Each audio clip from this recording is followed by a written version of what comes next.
Hey everybody, welcome back to The Gardening Artist. Reba here. I'm out in the garden, and the other day I had gone to Etsy and I had purchased some seed tubers from a person pretty close to where we live in the Pacific Northwest.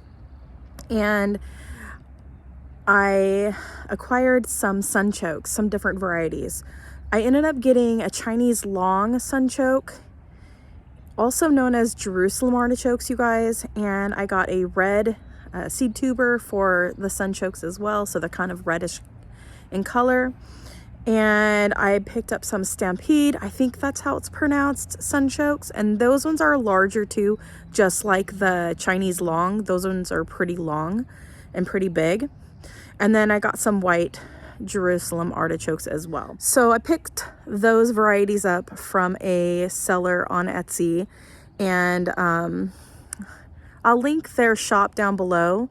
It was pretty quick shipping, plus I lived in this area where they live, so it was a lot quicker to get those items. So let me show you how I planted them and my thought process. So I planted the sunchokes, aka Jerusalem artichokes, in these two large, I'm wanting to say these are 15-gallon pots. They're a little bit wider, so they don't look as deep as the ones that I have over here that I have some trees planted in. And so I have a few of these now to utilize in my garden for growing certain things. And so I have put potting soil in these because I am growing in container pots. And so I got some potting soil and I mixed a little bit of coconut coir that I had, and I also mixed some more perlite into it so it makes it more airy for the tubers to grow in. I found that last year a couple sunchokes that I got from Crybaby Sentimental Homestead, my friend Aubrey, she gave me a tuber, just one, and I planted it in my raised bed planters that I have, my Keter pots, and I had this kind of soil in that, and they did really well. I'm actually fixing to pull those ones up because they are about to start growing again for the season, and I'm gonna prepare another pot like this, and I'm going to plant those into another one. So I'll have 3 pots at least, maybe 4, because I did pick up some free Jerusalem artichokes from a person at the last seed swap that we had in our area. So look at your community pages, because a lot of times there'll be free plant swaps in other regions of the country. So ours has some pretty regular plant swaps. I took a bunch of monsteras that I had basically rooted from my main plant and potted those up, and I gave away some monsteras at the last plant swap, and it was so wonderful to see the joy on people's faces when they got the free plants. So I encourage everybody to try to do as much swapping as you possibly can, and I look forward to these growing and me being able to do some of these Jerusalem artichokes also in a plant swap in the future. So I got some Jerusalem artichokes, some other ones from another person. I don't know what varieties those are, so those will be labeled as Jerusalem artichokes plant swap. And then I'll have another pot that just has the ones that I got from my friend Aubrey from Crybaby Sentimental Homestead, and I will have a total of 4. Now what I'm thinking about doing, you guys, is I'm going to zoom out here so you can see this area. So these plants here are all going to go away that are in these crates. I'm going to be selling those here locally and or taking them to plant swaps. And so I'll be getting rid of those. This one right here, I'm going to break up the soil and reutilize the soil possibly. And that's going to go away because that's a dead tree. And so I'll be getting that taken care of here soon. But the rest of these plants are going to go away. and I'm just trying to clean everything up for the spring. I do need to do a mow back here because the grass is starting to grow and it's getting tall in some areas. But I'm thinking about creating a horseshoe shape right in this area. So I was thinking about maybe, I don't know how far I was gonna come out, but we'll see once I get my plants all lined up. But I was thinking about creating a horseshoe so I can walk on the inside and I can walk on the outside. I think that would be really nice. And as I clean all the plants up and cull some plants, and by culling, when I cull plants, I'm not killing the plants. I am culling them, I'm removing them from my collection of plants. So yeah, so I need to do 2 more of these pots up today, and then I wanted to show you something else that I got from the seller. Because I got 4 different types of these Jerusalem artichokes, and let me show you something else that I got from him. Well, I also got some skirret. So with the way things are going in our society, you never know if you're going to have enough money for things. And also, a lot of people don't grow certain things anymore. This right here is a really interesting plant, and I'm actually going to get to try it today, and I'll tell you why I get to try it today. I've never actually had this before. I've never eaten this plant before. This is called Skirret, and it was a plant that was highly used during the Middle Ages in Europe. And it grows on these crowns, and I don't want to pull them up right now, but maybe I will. Maybe I'll pull up this one just a little bit because I just planted it. They grow on these crowns, you guys. I'll just leave a big hole. And it grows these roots. And they're not very big. You can see that this was divided up. There's a clear cut right here, but it's been out for a few days. So I went ahead and planted them anyways. But you break up the crowns, so they actually kind of are a clumping. Now this, I am not going to be leaving in this pot this season. I might do up another one of those big pots that I have the sunchokes in. But for now, I wanted to plant these into this and leave them in the greenhouse just so that they can get established a little bit. And then I will remove them and put them into a bigger pot soon. But skirret is one of those plants that most people don't grow. They wouldn't see this and think, oh, there's food there. So you could probably get away with growing these in your front yards. People might just think it's just an interesting green plant that you're growing that comes back every year. And it's one of those gray man crops. And just like Jerusalem artichokes, it's kind of like a gray man crop. People won't think there's food there. And so these will just die down during the winter, and the roots stay down in the ground. And people don't know that there's food there. Only the people that know that what that is will know that there's food there. So I thought this was kind of a cool idea, is to start creating gray man crops in my garden. And that way my family will always have the ability to have some sort of food throughout the whole year, just in case you find yourself on hard times. Now, I'm not a prepper. I'm not like a full-on like person that is doomsday or anything like that. But I think it's important to be able to have options if you absolutely need it. And I think this would just be really something fun to incorporate into our every year life, not day to day, but every year life. Like throughout the year, I decide I want to harvest some, I can, and I won't feel bad about it. Now, I can't remember exactly, but I'm wanting to think that the leaves might be edible on this as well. Not the Jerusalem artichokes. I wouldn't eat the leaves on that. But on this right here, the skirret, I'm pretty sure the leaves are edible, but don't quote me on that. I should have done my research before I started my video, but I didn't.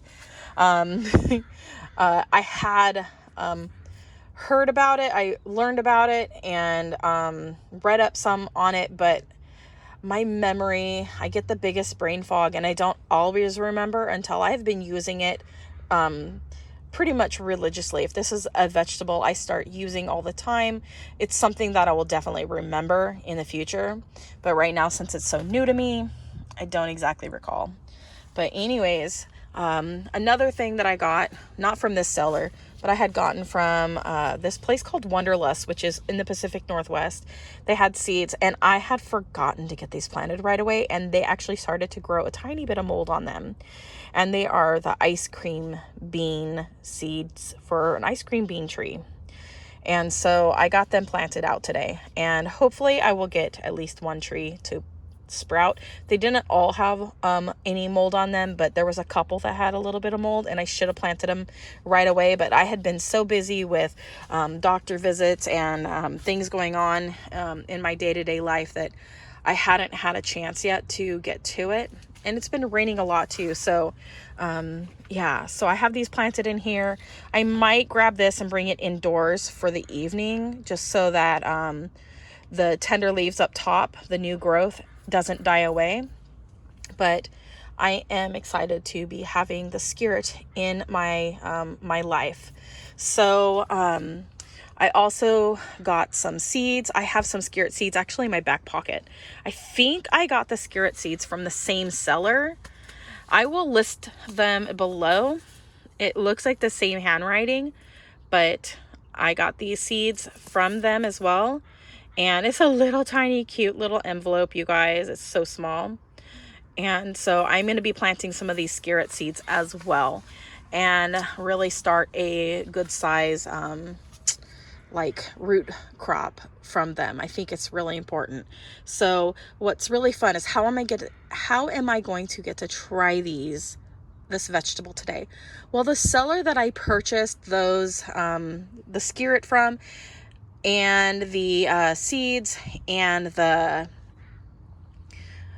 Jerusalem artichokes, they also included a little package in the bottom of the box that had skirret roots and then a little note that says cannot grow.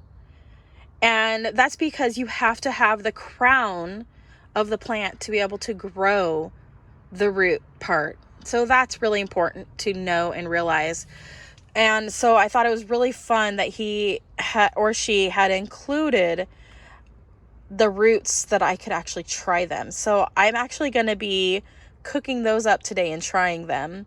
They're supposed to taste a little bit like carrots and have kind of a sweet and nutty flavor to them. So I'm really excited to try them. I won't be doing a taste test with you guys, but I will give them a shot and see how it goes. And I'm hoping that this is a new vegetable that I can include in my garden long term, as well as the Jerusalem artichokes. I have yet to try a Jerusalem artichoke. And hopefully I won't have the anaphylactic shock like I do with potatoes to them, because I tried I think it's called oca. I could be pronouncing that incorrectly, but I had gotten some of those tubers from One Green World a few years back, and I tried it and they tasted great, but I had the anaphylactic shock with the oca, just like I do with potatoes, and my tongue swelled up really bad. Now, I don't always have anaphylactic shock with my tongue swelling, but I will have different symptoms. Like I will feel super sick, like I'm coming down with a flu or a cold. My hands will ache and hurt. My feet will ache and hurt. And I will just feel yucky. I'll just feel yucky, like I'm getting sick whenever I eat potatoes and that sort of thing. And the oca did the same exact thing to me. So I had them out in the garden, and a really cold winter happened, and all of the oca roots went bad. Plus a bunch of grubs got in the soil and just completely decimated and ate all the tubers that would have possibly have made it. So I was kind of bummed that I couldn't pass those on to my friend and let her have them. But at any rate, yeah, you live and you learn. So I am expecting some more ground nuts to come in the mail. I purchased some ground nuts from a person on Etsy as well. So I'm hoping to grow those. Now those ones I will probably plant into a big pot, just like the skirret. So these will be going into a bigger pot, but today I just wanted to get them planted into some soil just so that they don't get ruined and die on me. So I'm excited about having these in my garden. And I will come back again later this week and I will show you guys how things are waking up in the garden. The figs are definitely waking up, and I am seeing little fig buds with little figs trying to come. They're like, I mean, let me just show you. I'm just looking here at this one right here, and there's a little fig already forming right there. So most of my fig trees that I was keeping for this moment in time are all in my greenhouses right now. And I did that on purpose this last winter because I really need my fig trees to wake up sooner in our growing area, just so that I have a jump start on the grow season. And I'm really glad that they're in the greenhouse this year. It also protected them from the cold outside. Here are the skirret roots. I washed them up and put them on my cutting board. I did look up if you can eat the skirret leaves, and yes, you can eat the skirret leaves, and they say that they taste somewhat like celery.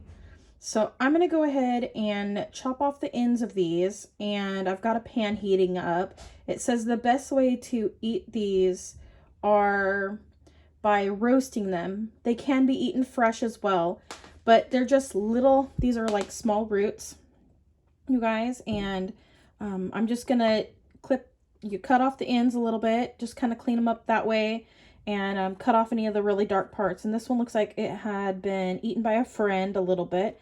So I'm going to just clean this one up a little bit, and I'm going to roast them in a skillet that I have here, and just put some salt on them, just a little bit, and I will see what they taste like, and I'll let you know what they look like after I'm done cooking them. All right, I have the skirret all roasted up, ready to eat. It's very soft. I'm gonna go ahead and give it a bite. It kind of smells like McDonald's French fries, not gonna lie.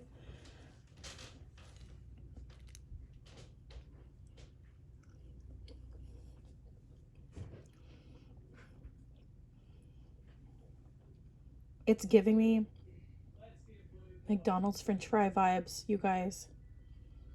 Hopefully, I don't have an anaphylactic shock reaction to this, but it's almost like, for me, would be like a potato replacement. And so I'm kind of excited about this. So it's a little bit sweet, but I cleaned them all up, and they roasted up quite nicely, you guys, as you can see. I really like the flavor. I'm going to eat them, and then if I don't have a reaction to them, you guys, I will let you know in another video. Thank you so much for watching. Comment, like, subscribe, click that bell button. As always, love what you grow and grow what you love, and God bless. Bye.